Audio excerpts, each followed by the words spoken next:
اللہ کے نبی علیہ السلام شعبان کے مہینے میں کثرت سے روزے رمضان کے احترام کی وجہ سے رکھتے تھے۔ روزے کثرت سے کیوں رکھتے تھے؟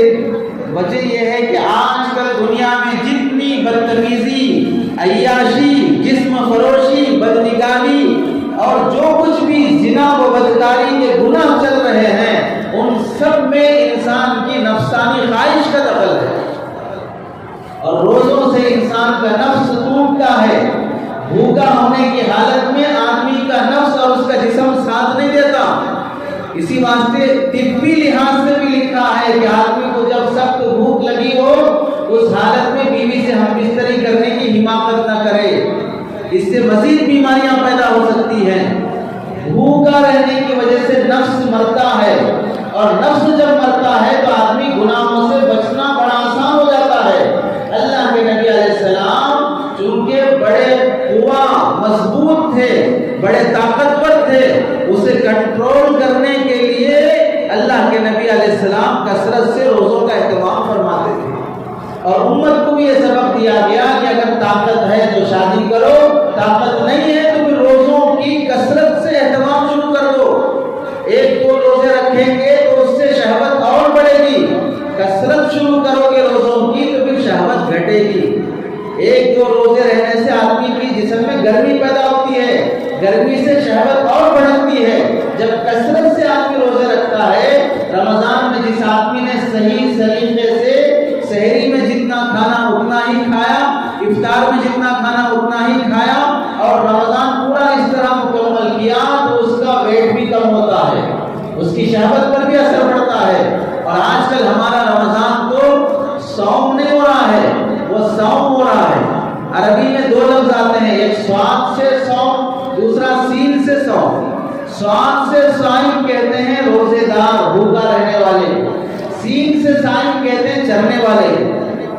سواد سے جو صائم آتا ہے وہ روزہ رکھنے والا، بھوکا رہنے والا، سین سے جو صائم آتا ہے وہ چرنے والا۔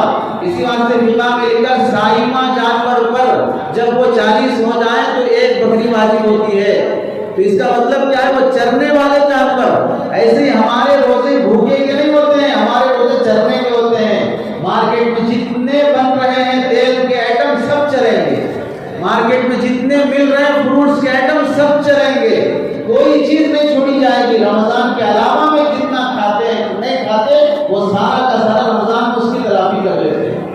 سحری میں خوب ٹکا کر کھائیں گے، کیوں؟ شام تک بھوکے رہنا ہے، اور افطار میں خوب ٹکا کر کھائیں گے، کیوں؟ صبح سے بھوکے تھے۔ ادھر سحری میں کھائیں گے، شام تک بھوکے رہنا ہے، اور سحری میں خوب، افطار میں خوب کھائیں گے، صبح سے بھوکے تھے۔ آخر بھوکے کب تھے؟ پھر شام تک بھوکے رہنا بول کے صبح خوب کھائے ہیں، اور شام کھانے کے لیے بیٹھے تو یہ بولے صبح سے بھوکے ہیں، تو پھر بھوکے کب رہے؟ تو ایسے روزوں سے شہوت پر کوئی فرق نہیں پڑتا، ایسے روزوں سے انسان کا نفس ہرگز نہیں مرتا ہے۔ ادھر ماں کھلا رہی، ادھر بیوی کھلا رہی، ادھر بیوی کھلا رہی، کھاؤ بیٹا شام تک بھوکے رہنا ہے، بیوی بھی ڈال رہی ہے اور آگے روٹی کھا لو، اس طرح کھا کے تو اور پیٹ نکلے گا، پیٹ ہرگز نہیں گلے گا۔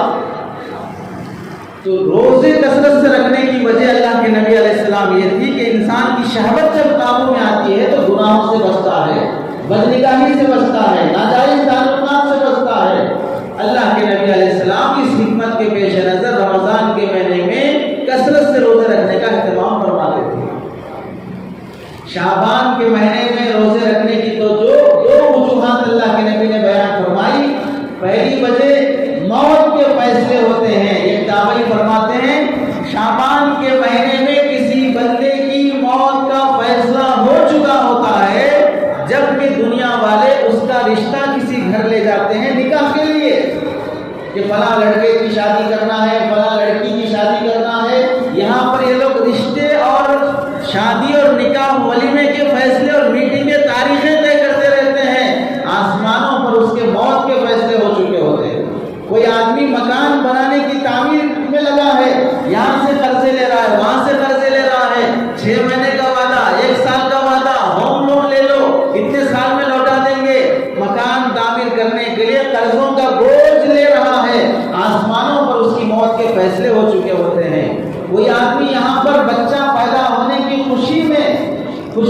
بانٹ رہا ہے، مٹھائیاں تقسیم کر رہا ہے، جبکہ آسمانوں پر اس بچے کے باپ یا ماں یا رشتہ دار کی موت کے فیصلے ہو چکے ہوتے ہیں۔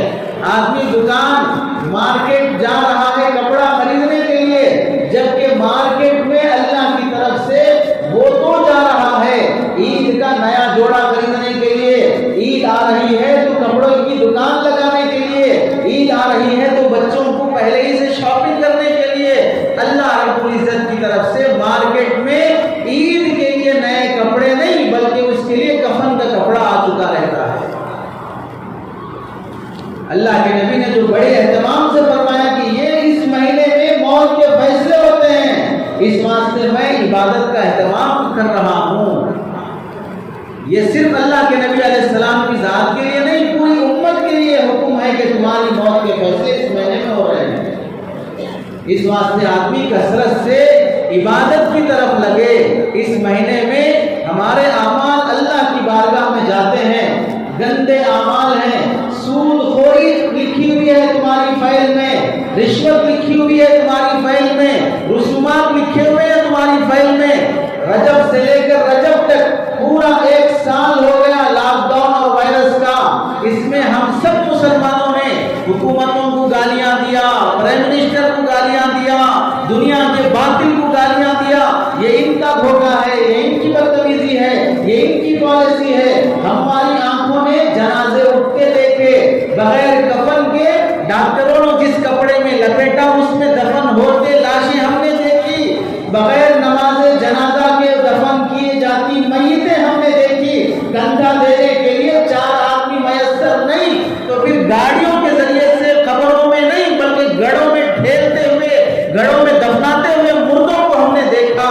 جنازہ پڑھنے کے لیے کوئی آگے آنے کی ہمت نہیں کر رہا ہے، ویسی لاشیں اپنے بھائی بہن کے ساتھ ہم نے دیکھی۔ یہ سارا سماج میں بدلتا ہوا نظام مسلمانوں نے دیکھا، اس کے باوجود اس 12 مہینے کے طویل عرصے میں کوئی مسلمان اپنے اعمال کی فہرست میں سے 12 گناہ کم کرنے تیار نہیں ہوا ہے، 12 حرام کاموں سے توبہ کرنے تیار نہیں ہوا ہے، ایک رشوت اور سود کے دھندے سے توبہ کرنے تیار نہیں ہوا ہے۔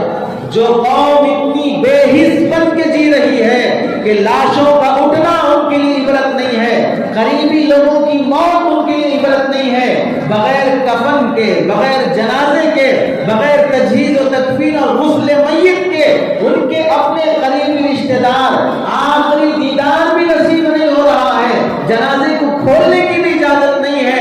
ایسے نفسا نفسی کا منظر جو قیامت میں ہونا تھا وہ اس نے کرونا وائرس میں دیکھ لیا، اس کے باوجود بھی یہ احساس مر گیا کہ میں نے اپنے اعمال میں سے رات کی تنہائی کے گناہوں میں سے، رات کی تنہائی میں ہونے والے موبائل کی گندی فلموں اور گندی تصویروں سے میں نے توبہ نہیں کیا، سماج میں پائے جانے والے جہیز کی ملعون رسم سے میں نے توبہ نہیں کیا، ایک سانچک کی رسم سے، ایک کانگریس کی رسم سے، ایک گود بھرائی کی رسم سے، ایک منہ دکھائی کی رسم سے، ایک جماجی کی رسم سے میں توبہ کرنے تیار نہیں ہوں۔ تو پھر ایسے ظالم سماج کے لیے اللہ کی طرف سے کوڑوں کا، ظالمانہ فیصلوں کا، ظالمانہ حکمرانوں